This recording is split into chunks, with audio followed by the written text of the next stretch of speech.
हरे कृष्णा, राधे राधे। हम सभी भागवत की कथाओं का श्रवण कर रहे हैं। आज का प्रसंग है नारद जी का पूर्व जन्म। चरण वंदन किए थे महाराज युधिष्ठिर ने देव ऋषि नारद जी के।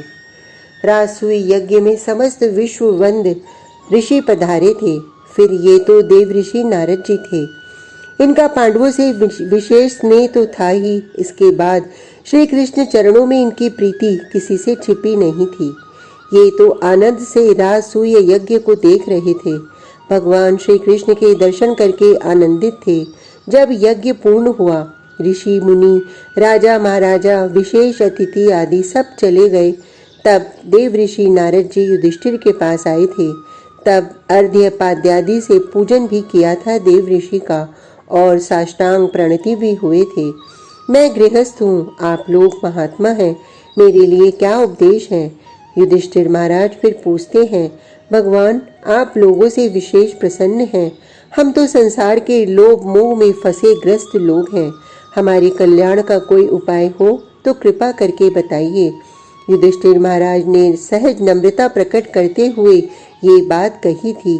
तब अपने कोमल कर युधिष्ठिर महाराज के सिर में रखते हुए देव ऋषि नारद जी बोले थे, 4 आश्रमों में श्रेष्ठ तो गृहस्थ आश्रम ही है, क्योंकि हे राजन, सेवा मात्र गृहस्थ आश्रम में ही होती है, बाकी आश्रमों में तो सेवा ली जाती है। युधिष्ठिर अभी समझे नहीं है, इसलिए नारद जी उन्हें स्पष्ट करते हैं। ब्रह्मचर्य आश्रम में तो गृहस्थ से विद्यार्थी स्वयं सेवा लेता है, अन्न की भिक्षा आदि लेकर गुरु जी को देता है। वानप्रस्थ आश्रम में भी मांगकर वानप्रस्थी खाता है, वो किसी की सेवा क्या करेगा? नारद जी कहते हैं, आगे सन्यास आश्रम, तो सन्यासी भी तो भिक्षा के लिए गृहस्थों पर आश्रित है। गृहस्थ ही सभी की सेवा करके खूब लाभ कमा लेता है। हे युधिष्ठिर, तुम गृहस्थ सच में भाग्यशाली हो।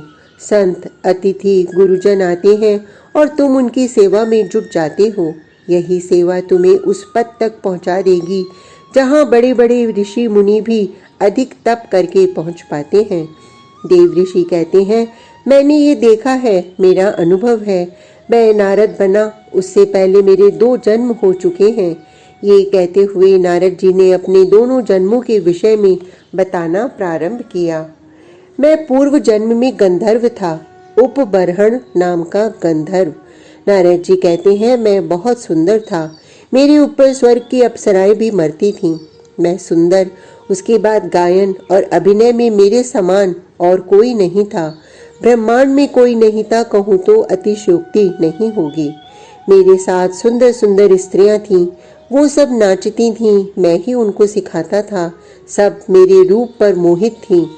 एक बार नारद जी यहाँ पर रुक जाते हैं, फिर मुस्कुराते हुए कहते हैं, एक विश्वसिष्ठा नाम के ऋषि थे।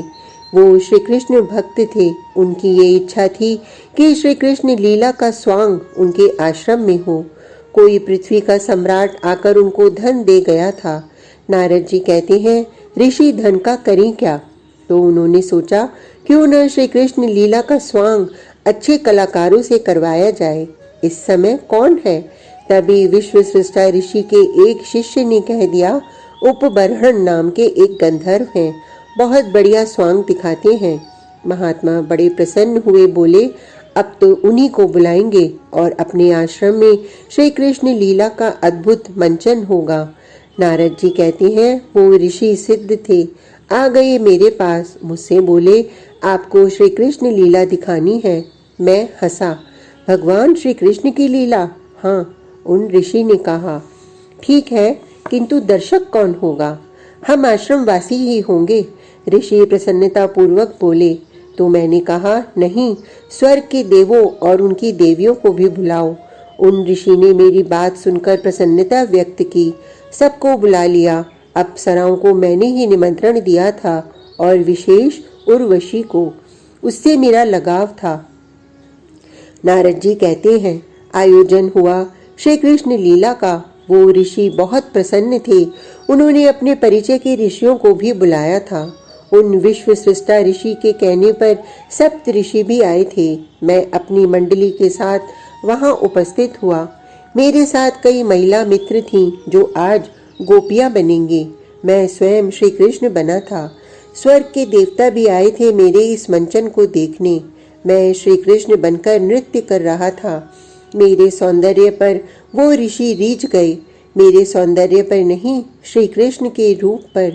वो कभी हा कृष्ण कह उठते थे तो कभी मेरे पांव पकड़कर रोने लगते।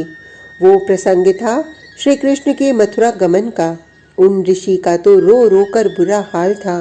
मेरे अभिनय के सब दीवाने बन गए थे। मैं जा रहा हूँ श्री वृंदावन छोड़कर। मैंने श्री राधा बनी स्त्री से कहा था। सब मेरी ही ओर टकटकी लगाकर भाव से देख रहे थे। तभी स्वर्ग से उर्वशी उतरी। मैं बड़ा प्रसन्न हुआ। उर्वशी की ओर देखकर मैंने कहा, तुम इधर आओ, यहाँ बैठो। मैं उसको बैठाने लगा था। बस सबका रस भंग हुआ। उन ऋषि विश्व सृष्टा को तो बहुत दुख हुआ। वो जिस लीला भूमि में अपने को पा रहे थे, मैंने उनकी वो भाव भूमि खिसका दी थी। श्री कृष्ण के ही भेष में मैं उर्वशी को बिठाने लगा, आसन देने लगा। ये देखकर ऋषियों को बहुत कष्ट हुआ। और तो कोई बोले नहीं। सप्त ऋषि अपने लोक में चले गए। बाकी ऋषियों ने भी जब देखा तो यहाँ का भाव का कोई स्थान ही नहीं, तो वो भी चले गए।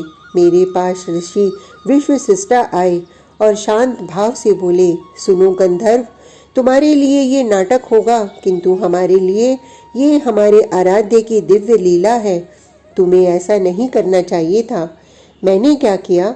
नारद जी कहते हैं, मैंने उन ऋषि से कहा, भक्ति की एक अनुपम लय होती है, तुमने वो लय तोड़ दी। भाव समाधि में हम अवगाहन कर रहे थे तो लेकिन तुमने भाव को समाप्त कर दिया। ऋषि बोले जा रहे थे, लेकिन मैं तो उर्वशी से ही बात कर रहा था। उर्वशी बोल रही थी, अब श्री कृष्ण लीला दिखाओ, मैं देखने आई हूँ। मैं उर्वशी से कह रहा था, बस तुम्हारी ही प्रतीक्षा थी। तभी, हे मूर्ख, तू हमारी भावनाओं को समझता नहीं है। न समझ, किंतु अपमान तो न कर। जा, हम तुझे शाप देते हैं, तू दासी पुत्र बन। नारद जी कहते हैं, मैं स्तब्ध था। मेरा सब कुछ समाप्त हो गया था। मेरा अहंकार चूर्ण कर दिया था ऋषि ने। उसी समय मेरा पतन हुआ पृथ्वीलोक में। अब मैं दासी का पुत्र हुआ था। मैं दासी पुत्र हुआ, एक सामान्य दासी जो घर घर में जाकर दूसरों के झूठे बर्तनों को मांजती है, दूसरों के घड़ों में झाड़ू लगाती है। उसी दासी का पुत्र मैं बना था। नारद जी युधिष्ठिर से कहते हैं, मेरी माता कोई बहुत बुद्धिमान नहीं थी, ना पढ़ी लिखी थी, लेकिन सेवा भाव उनमें बहुत था। वहां मैंने अनुभव किया कि सेवा सबसे बड़ी वस्तु है। सेवा से अहंकार गलित होता है और हृदय शुद्ध होता है। नारद जी कहते हैं, मेरी माता ने जब देखा कि उनके गांव में संतों की एक मंडली आई है और ये सब यहीं 4 महीने रुकेंगे, ये सुनते ही मेरी वो अनपढ़ माता कितनी प्रसन्न हुई थी। उन्होंने अन्य घरों की सेवा त्याग दी और संतों की सेवा में ही लग गईं। हे युधिष्ठिर, वे मुझे भी वहीं ले जाती और वहां ले जाकर संतों का झूठा खिलाती, संतों को प्रणाम करने को कहती। उसी से मेरे कर्म प्रारब्ध सब मिटने लगे। मेरा मन अत्यंत पवित्र हो गया था। मुझे अब खेल कूद में मन नहीं लगता था। मुझे तो संतों के संग, संतों के सत्संग में बड़ी रुचि होने लगी थी। एक दिन मेरी माता दूध लेने गई थी, लौटकर नहीं आई। मैं जब उसे देखने गया तो किसी सर्प ने उसे काट लिया था और वो मर गई थी। मुझे बड़ा दुख हुआ। दाह संस्कार करके मैं संतों के पास गया। संतों ने मुझे वैष्णवी दीक्षा दी और मैं उन्हीं मंत्रों का जाप करने लगा था। नारद जी आगे कहते हैं, हे युधिष्ठिर, मैं कुछ दिन ही वहां रहा, फिर मैंने अपने गांव को त्याग दिया और आगे बढ़ता गया। एक सरोवर देखा मैंने। मैं उस सरोवर में स्नान करने के लिए उतरा। स्नान के बाद मुझे ध्यान करने की इच्छा हुई। मैं ध्यान में बैठा ही था कि मेरे सामने ही भगवान श्री कृष्ण प्रकट हो गए। मैं आनंदित हो उठा। मैं भगवान के पास गया, लेकिन वो अंतर ध्यान हो गए। उस समय मैं बहुत रोया। तब मुझे आकाशवाणी ने सांत्वना दी कि अब जो तुम्हारा जन्म होगा उसमें तुम भगवान को ही पाओगे। ये सुनकर मुझे बड़ी प्रसन्नता हुई। फिर मैं भारतवर्ष की यात्रा में निकल गया। नारद जी कहते हैं, एक दिन मेरा देह भी गिर गया और मेरा जन्म इस बार ब्रह्मापुत्र के रूप में हुआ था। नारद मेरा नाम था। नारद जी कहते हैं, सेवा सबसे बड़ी वस्तु है, सेवा से बड़ी कोई चीज नहीं, और ये सेवा गृहस्थ के ही भाग्य में है।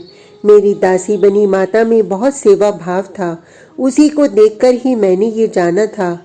मेरी माता जो सेवा करती थी वो सौभाग्य बड़े बड़े योगियों को भी प्राप्त नहीं था। नारद जी ने सेवा की महिमा बताई और कहा, गृहस्थ आश्रम ही सबसे बड़ा और सर्वश्रेष्ठ है। आज का प्रसंग इतना ही। कल तक के लिए हरे कृष्णा, राधे राधे।